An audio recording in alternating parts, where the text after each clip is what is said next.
अस्सलाम वालेकुम student, this is M खटक। आज हमारे पास है प्रॉब्लम 12.7। ये इलेक्ट्रोस्टैटिक एफईसी सेकंड ईयर के पहला चैप्टर है, 12 चैप्टर यानी इलेक्ट्रोस्टैटिक का।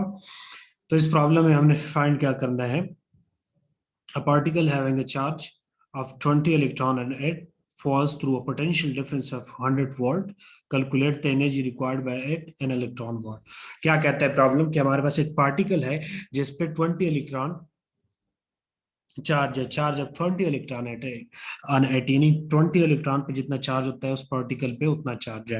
वो पोटेंशियल डिफरेंस है, यानी 100 वाट की हमारे पास पोटेंशियल डिफरेंस है। उसके थ्रू हमारे पास वो फॉल करता है उसमें से।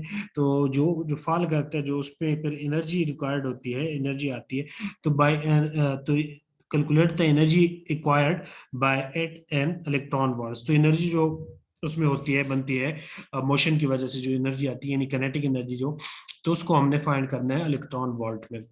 ठीक है, तो डेटा लिखते हैं। पहले हमारे पास नंबर ऑफ इलेक्ट्रॉन है कितने, 20।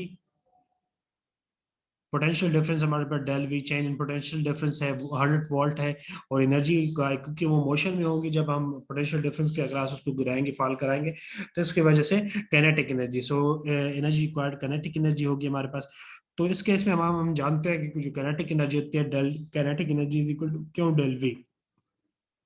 ठीक है, यानी डेल, अगर ये हम निकाल लें तो change in potential is equal to change in kinetic energy per unit charge.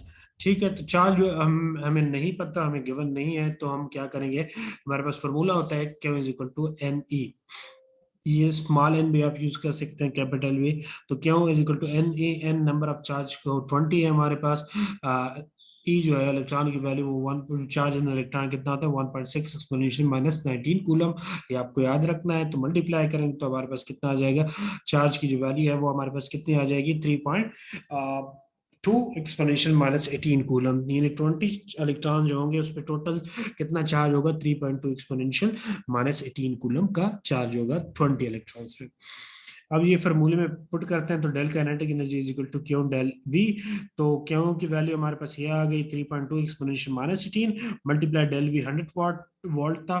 Multiply करेंगे तो काइनेटिक एनर्जी हमारे पास क्या हो गई, 3.2 एक्सपोनेंशियल माइनस 16।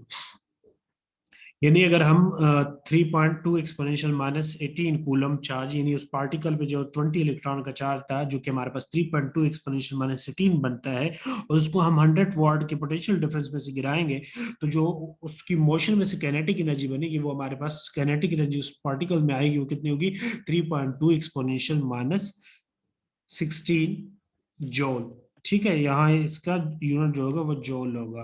क्या होगा, जॉल। अब क्योंकि हमें यहाँ ये आंसर भी हमारे पास ठीक है, क्योंकि हमें क्वेश्चन में कहा गया है, क्या है कि आपने इलेक्ट्रॉन वाट में फाइंड करनी है, वाट में, इलेक्ट्रॉन वाट में फाइंड करनी है। तो उसके लिए हम क्या फिर करेंगे, डिवाइड करेंगे किससे। 1 इलेक्ट्रॉन वाट हमारे पास कितना होता है, 1.6 एक्सपोनेंशियल माइनस 19 जोल के। तो kinetic energy del kinetic is equal to 3.2 exponential minus 16 ये, और डिवाइड करेंगे इसको 1.6 एक्सपोनेंशियल माइनस 19 से। तो ये हम जस्ट सिंप्लीफाई करेंगे कैलकुलेटर से, ये ऊपर चला जाएगा, और 3.2 डिवाइड बाई 1.6, तो ये 2 आ जाएगा। ये हमारे पास माइनस 19 ऊपर चला जाएगा, तो ये हमारे पास क्या आ जाएगा, 2 एक्सपोनेंशियल 3 इलेक्ट्रॉन वाट। तो इलेक्ट्रॉन वाट में हमारे पास एनर्जी वो कितनी बनती है, 2 एक्सपोनेंशियल 3 इलेक्ट्रॉन वोल्ट। तो ये इतनी एनर्जी हमारे पास उस पार्टिकल में आएगी जिस पार्टिकल पे हमारे पास 20 इलेक्ट्रॉन का चार्ज होगा, यानी 3.6 एक्सपोनेंशियल माइनस 18 कूलम का चार्ज होगा, और उसको 100 वॉट के पोटेंशियल डिफरेंस में से गिराएंगे। तो ये हमारे पास वो एनर्जी है, काइनेटिक एनर्जी, जो कि उसमें मोशन की वजह से आएगी। तो आज के लिए इतना काफ़ी। अगर आपको मेरे वीडियोस वगैरह से मदद मिलती है तो मेरे चैनल को लाइक कीजिएगा, सब्सक्राइब कीजिएगा, फेसबुक फॉलो कीजिएगा। नेक्स्ट प्रॉब्लम इंशाल्लाह नेक्स्ट वीडियो में। आज के लिए इतना काफ़ी। So thanks for watching.